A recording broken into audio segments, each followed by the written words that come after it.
carta de Judas, versículo 1, vamos ver o versículo 1 em diante mesmo. Diz assim, versículo 4. Porque se introduziram alguns que já antes estavam escritos para este mesmo juízo, homens ímpios, que convertem em dissolução a graça de Deus e negam a Deus, único dominador e Senhor nosso Jesus Cristo. Amém, queridos? Só até aí, os irmãos podem sentar-se. Queridos, a partir do versículo 4 aqui, nós veremos uma descrição ou uma revelação da Bíblia de quem são os inimigos da fé. Semana passada nós tratamos sobre a batalha da fé, lembra?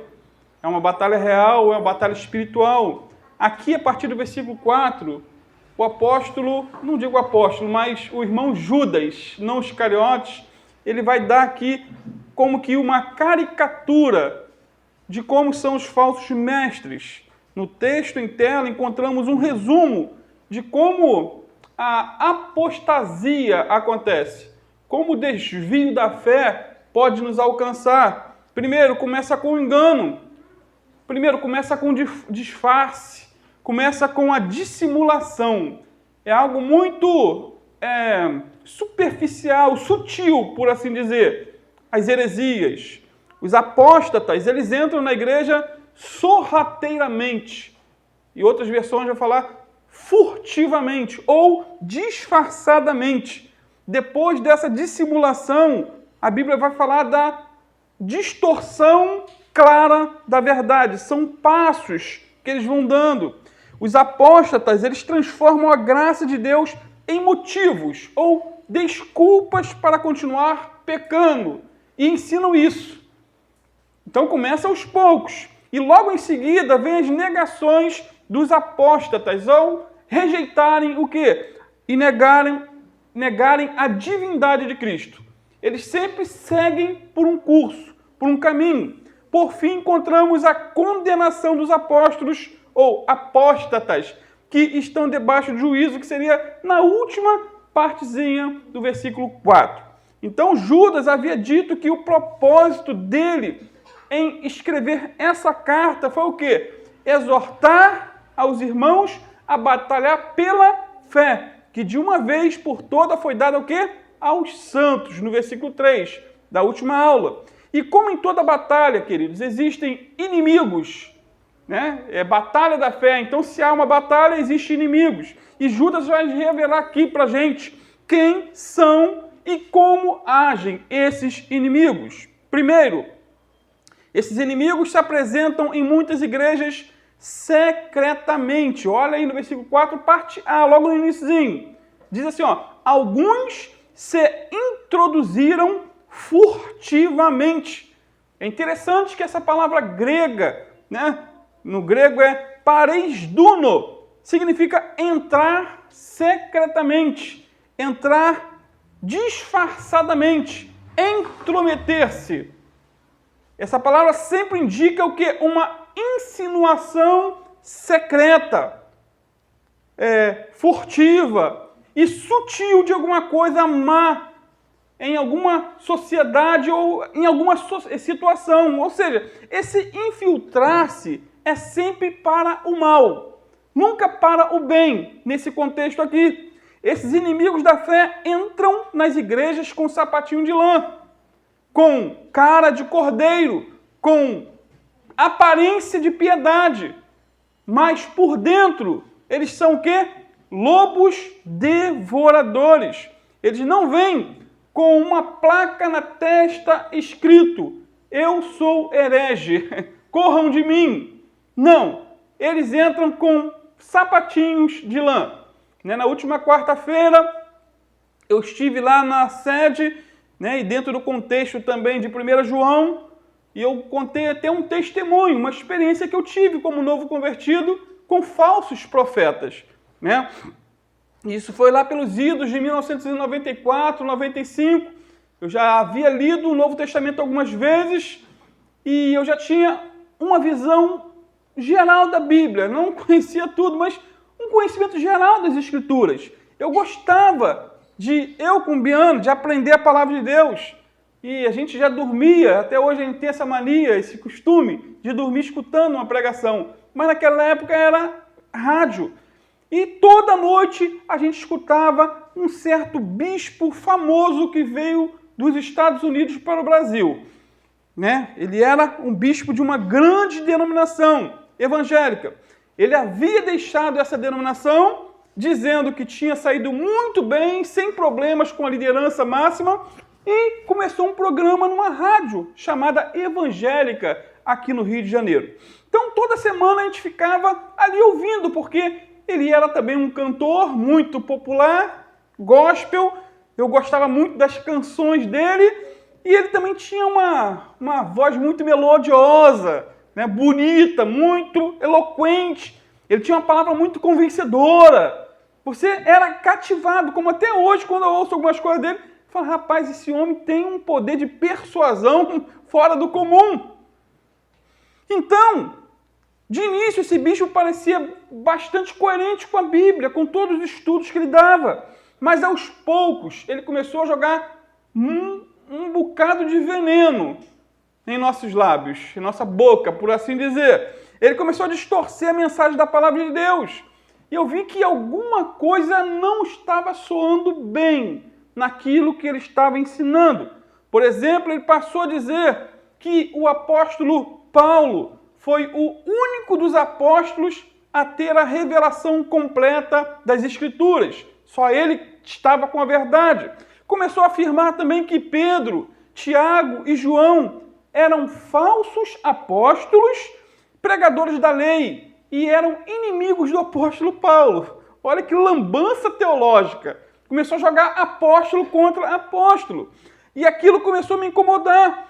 Mas como eu era ainda novo convertido, né, eu e Biana, nós não sabíamos discernir muitas coisas, mas numa determinada noite, isso eu me lembro bem, ele anunciou o nome da igreja que ele ia fundar, porque ainda não tinha fundado a igreja, só estava com um programa na rádio. E o nome da igreja era Igreja de Jesus Cristo, em amor e graça. Nome bonito, mas era uma verdadeira desgraça aquele lugar. Eu não frequentei, mas o pouco que eu acompanhei foi terrível. Então, essa heresia pregada por essa igreja quase me fez desviar. Só que em certo dia, em um dos programas, esse famoso bispo anunciou que a igreja que ele estava fundando, ou que já tinha fundado, era a única igreja verdadeira. Quando ele falou isso, amados, que a igreja dele era a única igreja verdadeira, a ficha caiu. E eu vi que aquilo ali era uma arapuca do diabo. Porque uma das marcas das seitas e heresias é o exclusivismo. É uma igreja se auto-intitular a única detentora da verdade, ou a única porta do céu, o único caminho da salvação. Se você um dia for para uma igreja assim, que começa nas entrelinhas a afirmar, às vezes não é descaradamente, mas pelos bastidores, que só eles pregam a verdade, aquilo não é uma igreja de Deus. Eles são exclusivistas, e toda seita diabólica ela é exclusivista. Eles vão dizer que a salvação somente aqui na nossa denominação. E com o passar do tempo eu continuei acompanhando, não segui mais o programa na rádio, mas continuei acompanhando pela mídia que tinha na época.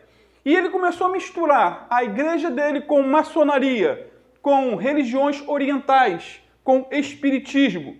E fez, ou seja, foi tipo uma lambança, uma bola de neve. Foi a cada dia acrescentando mais heresias e mais heresias. E não demorou muito, essa igreja acabou. Esse tal bispo, depois de não ter mais igreja, ele entrou para a Igreja Católica Apostólica Brasileira, virou padre, mas padre brasileiro, que podia casar. Depois, ele também teve divergência, saiu da Igreja Católica Apostólica Brasileira e entrou para a Igreja Adventista do Sétimo Dia. E nessa igreja, eu vi algumas entrevistas dele, isso é mais recente. Ele dizia que agora tinha encontrado a verdade, que agora sim ele encontrou o caminho que Ellen White, que é a fundadora dos Adventistas, ela era a verdadeira profetisa, né? E que agora ele encontrou a verdade. Não demorou muito. Ele saiu dessa igreja também. Atualmente ele não é mais pastor de igreja nenhuma, mas é um pastor virtual. Ele tem uma igreja virtual e ele continua ensinando as mesmas heresias. Então você vê como que a pessoa entra bem devagarzinho, ensinando primeiramente a Bíblia, mas com o passar do tempo as heresias vão entrando. Então nós temos que ter cuidado, porque a intenção desses indivíduos é uma só: disseminar a heresia, o engano e levar o nosso dinheiro e nos afastar da fé verdadeira. Esse é o alvo principal de um falso profeta. Veja comigo aí o que Pedro disse, lá em 2 Pedro 2, versículo 1 a 3. Segunda epístola de Pedro, é só voltar um pouquinho aí de Judas. Olha o que Pedro fala, é tão atual esse texto, é tão dos nossos dias. Segunda epístola de Pedro, capítulo 2, versículo 1 a 3. Ele vai dizer assim: e também houve entre o povo falsos profetas, como entre vós haverá também falsos doutores, que introduzirão encobertamente heresias de perdição, e negarão o Senhor que os resgatou, trazendo sobre si mesmos repentina perdição. E muitos seguirão as suas dissoluções, pelos quais será blasfemado o caminho da verdade. E por avareza, olha aí a avareza é amor ao dinheiro, por avareza farão de vós negócios com palavras fingidas. Ou seja, a pessoa vai se tornar um negócio na mão deles. E não é isso que nós vemos hoje, gente.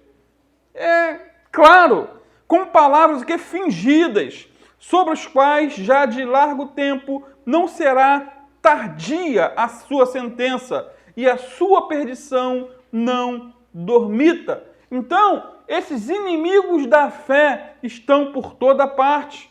Eles estão fora da igreja, mas também estão dentro da igreja.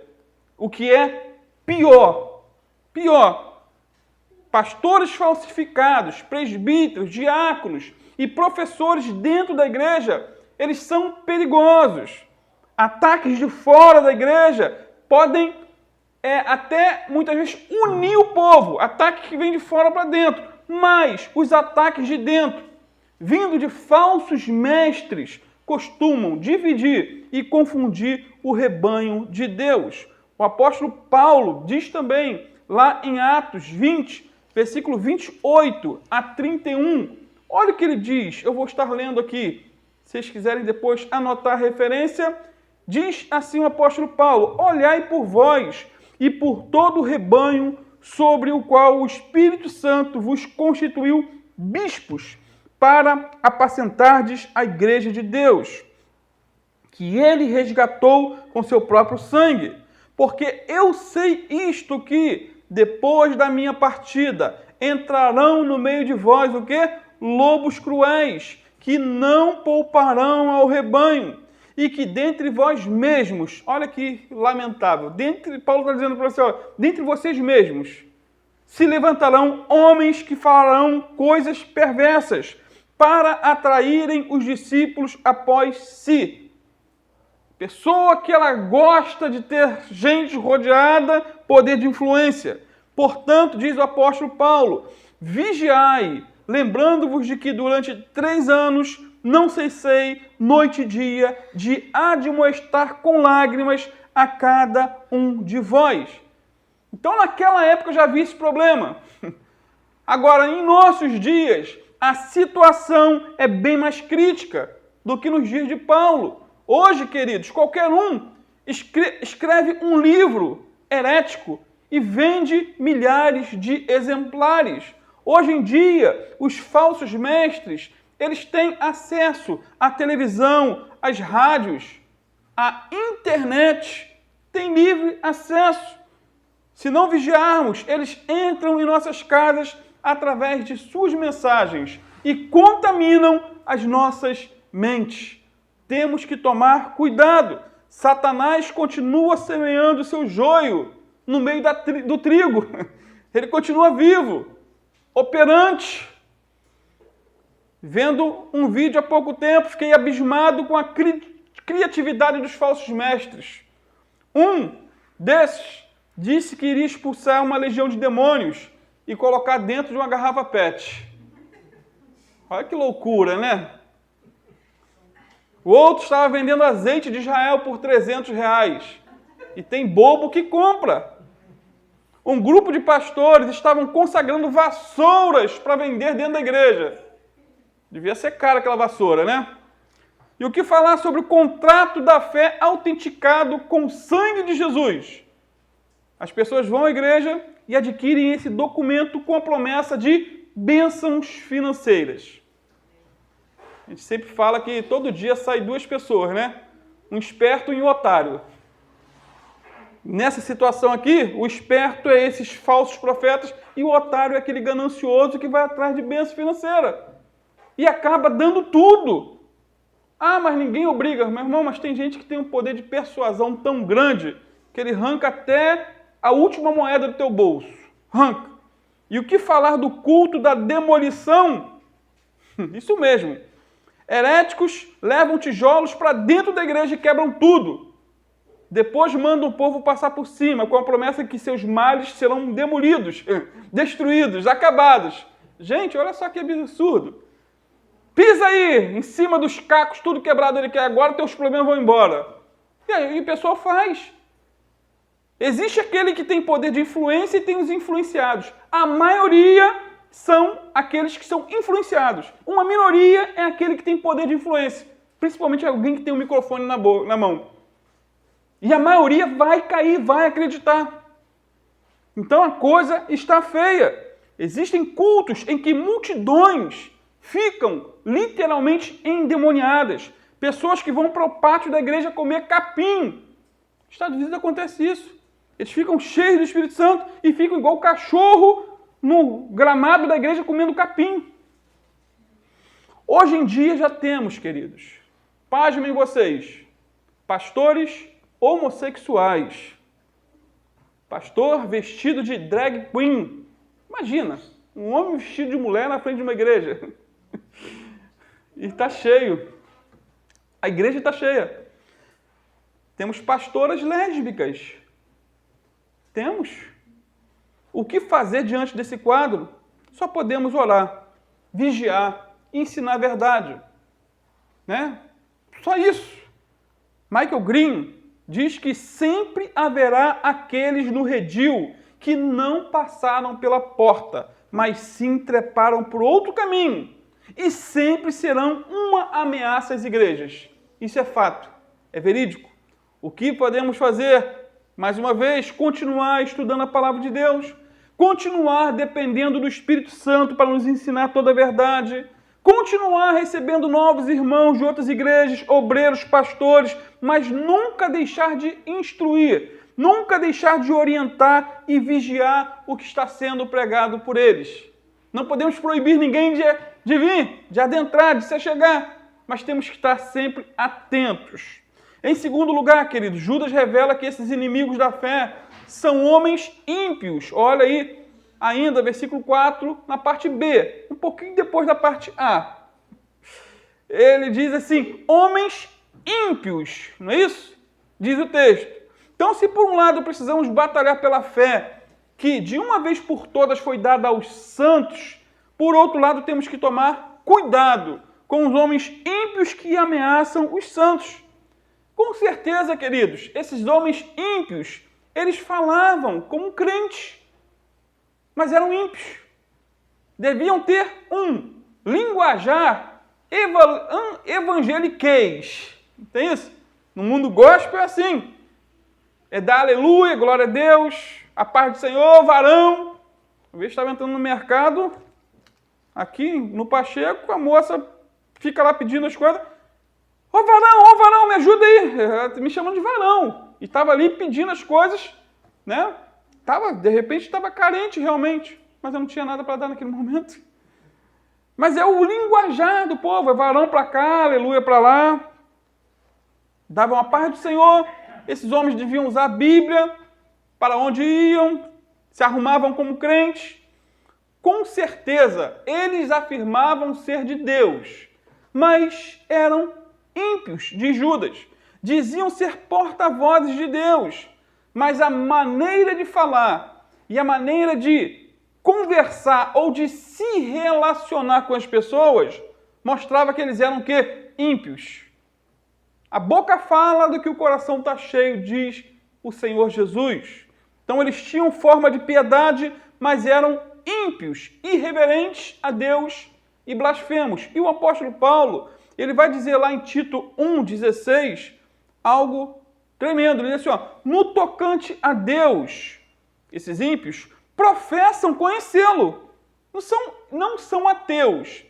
No tocante a Deus, professam conhecê-lo, entretanto, negam-no por suas obras. Por isso que são abomináveis, desobedientes e reprovados para toda boa obra. Queridos, o interessante é que Judas não diz que esses homens são ateus, como eu disse agora, mas chama eles de homens ímpios. Eles criam em Deus, diziam ser mensageiros de Deus, tinham aparência piedosa, mas faltava neles o poder da piedade que habita no verdadeiro crente. 2 Timóteo 3, versículo 1 a 5. Olha o que o apóstolo Paulo vai falar sobre esses indivíduos. Não vai dar nomes, né? Eu quase que dei nome aqui de um, mas nas entrelinhas, quem sabe ler, eu pingo a letra. Quem quiser saber o nome dele nos bastidores, eu falo. 2 Timóteo 3, 1 a 5 diz, sabe, porém, isto, que nos últimos dias sobrevirão tempos trabalhosos, porque haverá homens amantes de si mesmos, avarentos, presunçosos, soberbos, blasfemos, desobedientes a pais e mães, ingratos, profanos, sem afeto natural, irreconciliáveis, caluniadores, incontinentes, cruéis, sem amor para com os bons, traidores, obstinados, orgulhosos, mais amigos dos prazeres do que amigos de Deus. E ele fala assim na conclusão, tendo aparência de piedade. Então essa lista todinha negra que eu dei, está falando de pessoas com aparência de piedade, mas negando a eficácia dela. E qual é o conselho final que Paulo diz? Destes, afaste-se. Mandou se afastar, não ficar perto, não estar no mesmo local, na mesma igreja. Meu amado, se você identifica alguém dentro da igreja como um ímpio e vê nele as características que Paulo citou aqui, nesse texto, a recomendação bíblica inspirada por Deus é afaste-se dele. A Bíblia diz que é possível um ímpio ser crente. Você sabia que é possível um ímpio ser crente? Porque o diabo também é crente. Lá na carta de Tiago, vai dizer que o diabo crê e treme. O que eu não posso, queridos, é me afastar dos incrédulos desse mundo. Eu não posso me afastar de um colega do trabalho porque ele bebe, fuma, xinga. Desses eu não posso me afastar, não. Tem que estar perto evangelizando. Olha o que Paulo disse lá em 1 Coríntios 5, versículo 9 a 11. Ele diz assim, já por carta vos tenho escrito que não vos associeis com os que se prostituem. Isso não quer dizer absolutamente com os devassos deste mundo, os ímpios, ou com os avarentos, ou com os roubadores, ou com os idólatras, porque então vos seria necessário sair do mundo. Mas agora vos escrevi que não vos associeis com aquele que, dizendo-se irmão, for devasso, avarento, ou idólatra, ou maldizente, ou beberrão, ou roubador, com o tal nem ainda comais. Forte, hein? Com o tal nem coma com ele.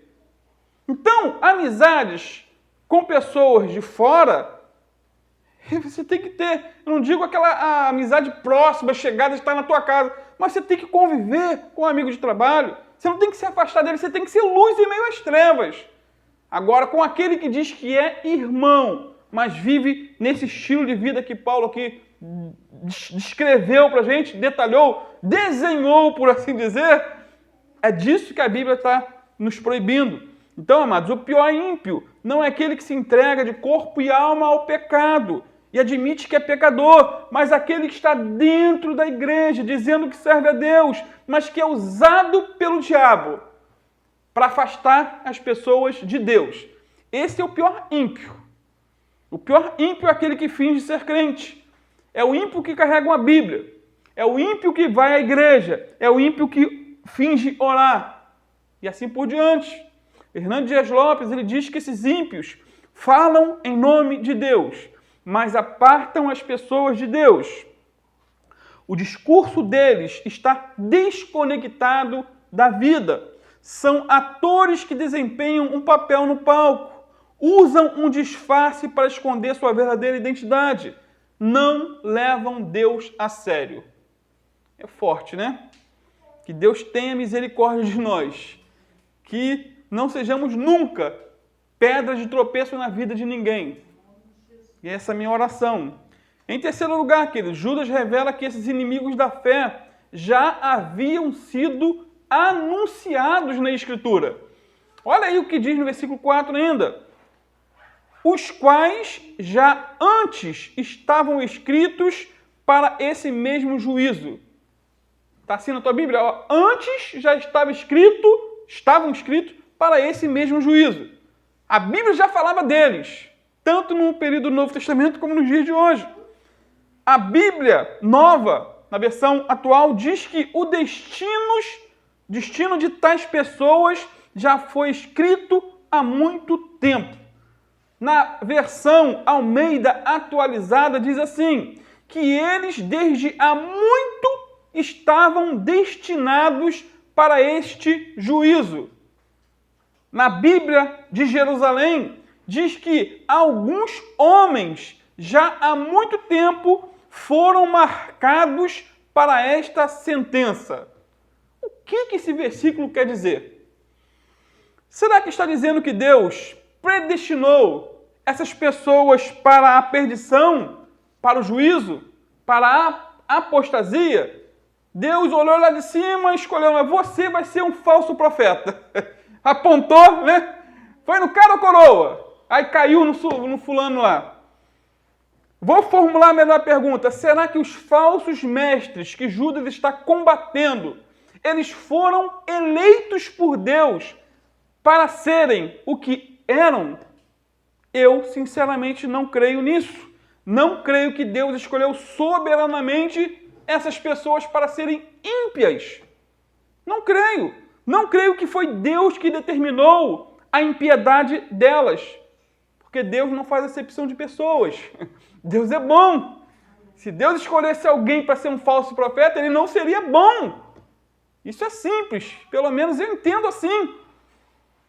Isso porque o ser humano ele é responsável por seus atos. Eu sou responsável e você é responsável. Não somos robôs, nem marionetes na mão de Deus.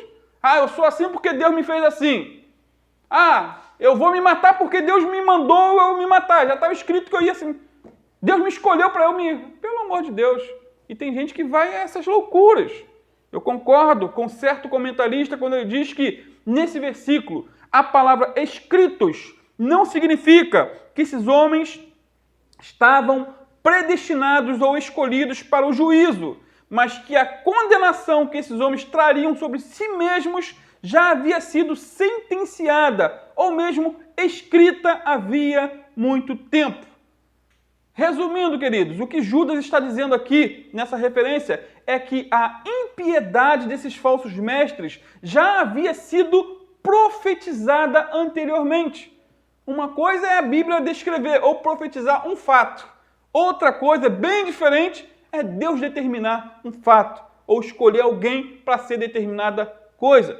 Ou seja, já estava escrito o que eles iriam fazer, mas não estava determinado por Deus o que eles seriam. Se fosse assim, Deus seria injusto. E Deus não é injusto. Deus dá livre arbítrio para todos os seres humanos. A pessoa pode seguir o caminho do erro, mas pode seguir o caminho do acerto, o caminho correto. Olha o que Judas diz, lá no versículo 17 e 18, ele vai dizer sobre esse fato de já estar escrito. Mas vós, amados, lembrai-vos das palavras que vos foram preditas pelos apóstolos de nosso Senhor Jesus Cristo, os quais vos diziam, os apóstolos já vos diziam, que nos últimos tempos haveria escarnecedores, que andariam segundo as suas ímpias concupiscências. Então os apóstolos já diziam, já está escrito. Já estava escrito o que iria acontecer. É igual sobre a profecia dos últimos dias, de tsunamis, terremotos. É Deus que está fazendo? Não. Estava escrito que aconteceria. Mas Deus não é autor do mal. Deus não pode ser tentado pelo mal, diz a carta de Tiago. Resumindo, então, já estava escrito que eles fariam o que fizeram. O mesmo acontece em nossos dias, queridos. Todo engano religioso que nós vemos diante de nossos olhos já estava escrito que aconteceria. O mundo, por exemplo, dos youtubers, gente, é um campo tão minado, são tantos falsos ensinadores, eu conheço dúzias, que se você entrar lá, clicar, se você não tiver uma mente de Deus, você é ludibriado. Com isso eu não quero dizer que está proibido de ver, de assistir, nós somos livres, amém? Eu sou livre, agora cuidado, é o que eu falo, conheça bastante a verdade. Porque se você conhecer bastante a verdade, a Bíblia Sagrada, você não vai ser enganado. Você vai ouvir alguma coisa, vai soar estranho lá dentro. Alguma coisa vai dizer, isso não é meu não, hein? Isso aí é do chifrudo, é do capiroto. Então, querido, todo falso profeta que surge, não é porque Deus assim o quis. Todo falso profeta, seja qualquer nome que possa se dar, não foi porque Deus assim o quis, mas sim porque as pessoas deram ouvidos a espíritos enganadores. E se você der ouvidos a espíritos enganadores, você vai ser enganado. E se elas não se arrependerem a tempo, vão prestar contas com Deus no juízo final. Em quarto lugar, querido, Judas revela que esses inimigos da fé convertem a graça de Deus em dissolução. Olha aí, versículo 4, eu acho que já é a parte D, se eu não me engano. É um versículo só que a gente está, mas com tanta mensagem, ó, que convertem em dissolução a graça de Deus. Na Bíblia, King James, atualizada, diz que eles adulteram a graça de nosso Deus em libertinagem. Ou seja, esses homens ímpios não são ateus, mas crentes nominais. Eles pregavam a graça, mas não a graça de Deus, e sim uma graça barata. O que é uma graça barata? Graça barata é aquele tipo de graça que eles ensinavam que não existia, por exemplo, absolutos morais.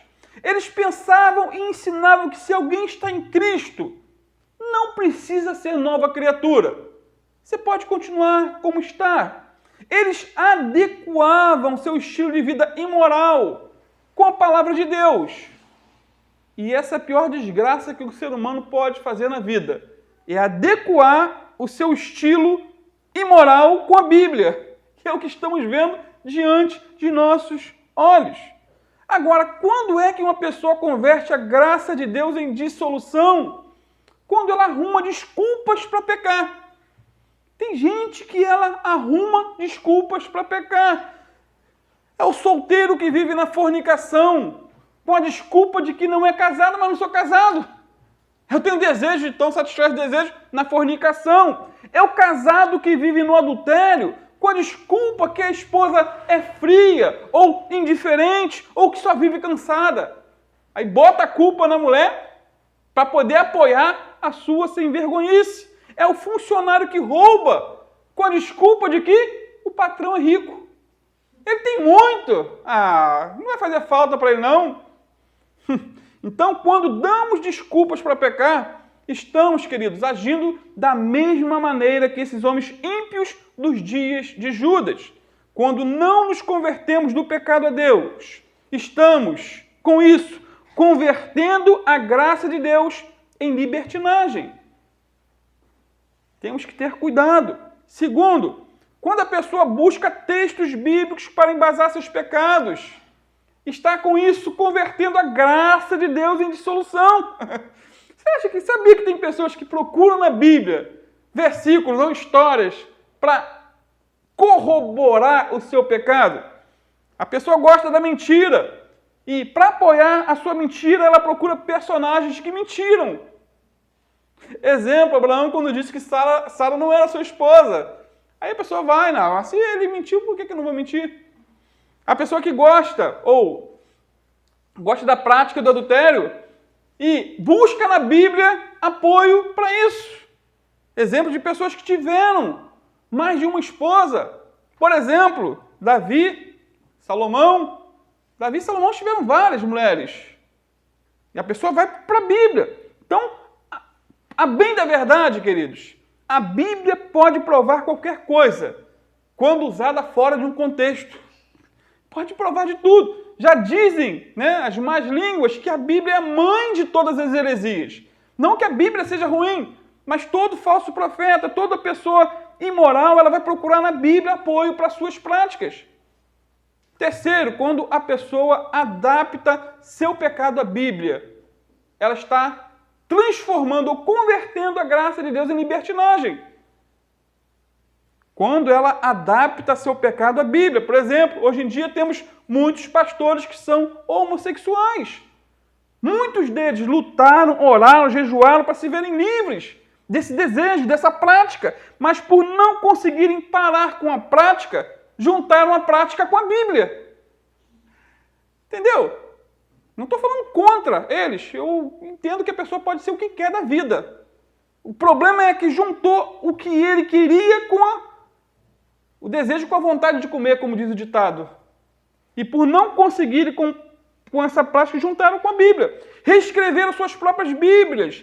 Tiraram ou reinterpretaram os textos que condenam a homossexualidade e continuam levando a vida.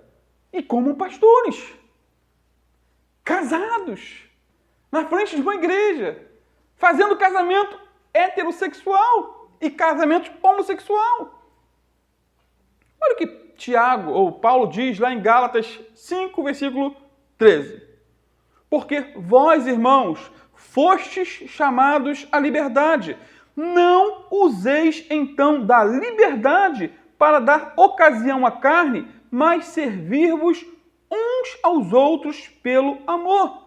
Então, a pior coisa é quando alguém procura na Bíblia uma base para justificar uma conduta imoral, libertina, pecaminosa. A pior coisa é quando uma pessoa não vence seu pecado e tenta adaptá-lo às Escrituras. Nunca faça isso, querido.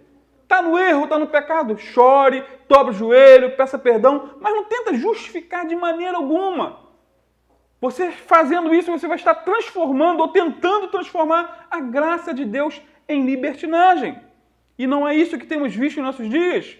Pessoas que lutam a vida toda contra determinado pecado e por serem constantemente vencidas, acabam adaptando seu pecado à Bíblia. Mais uma vez, eu vou citar o Hernando Dias Lopes, quando ele diz que é muito comum um indivíduo criar um sistema doutrinário para justificar seus atos reprováveis.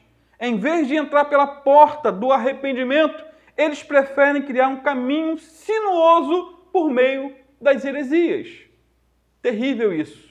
Romanos 6, versículo 1 e 2, estou concluindo, diz também: que diremos, pois? Permaneceremos no pecado para que a graça abunde? Olha que pergunta. Claro que não, de modo nenhum. Nós que estamos mortos para o pecado, como viveremos ainda nele? É a máxima do apóstolo Paulo. Ele não está falando aqui de impecabilidade, que o ser humano é um ser quase que, o crente, quase virando um anjo. Não é isso. Mas não temos que transformar ou converter a graça de Deus em libertinagem. Em quinto e último lugar, queridos, os inimigos da fé negam a divindade de Cristo. Olhem na parte final do versículo 4, no finalzinho. E negam a Deus. Tá assim? Único dominador e Senhor nosso, Jesus Cristo. E negam a Deus, único dominador e Senhor nosso, Jesus Cristo. Queridos, o texto aqui é bem claro e diz que Jesus Cristo é Deus. E diz que Ele é o único dominador e Senhor nosso. E os libertinos negavam essa verdade. Talvez eles até elogiassem a Jesus, dizendo que Ele era um grande mestre, uma mente brilhante, um grande pregador, uma grande personalidade. Mas, apesar dos elogios, eles negavam a divindade de Cristo absoluta. Queridos, existem várias maneiras de negar Cristo. Pedro negou que o conhecia num momento de grande pressão emocional. O livro dos Mártires, de John Foxe, relata o caso de muitos cristãos que na hora H negaram a Cristo.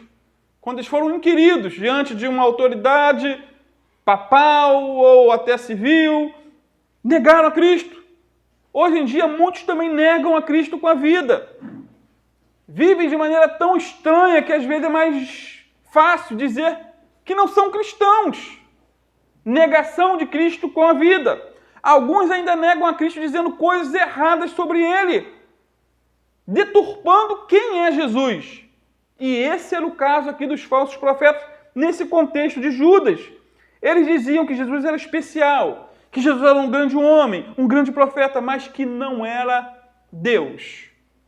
Concluindo, finalmente, William Hendricks, ele diz que esse negar, no grego, indica que essas pessoas ímpias estão constantemente renunciando à autoridade divina de Jesus Cristo, que tem soberania absoluta sobre todas as áreas da nossa vida. Que Deus nos guarde de sermos também negadores do Senhor. Nós não temos que negar ao Senhor, mas temos que confessá-lo com a nossa boca e confessá-lo com a nossa vida. Amém, queridos? Vamos ficar de pé, vamos estar orando e clamando a Deus por misericórdia.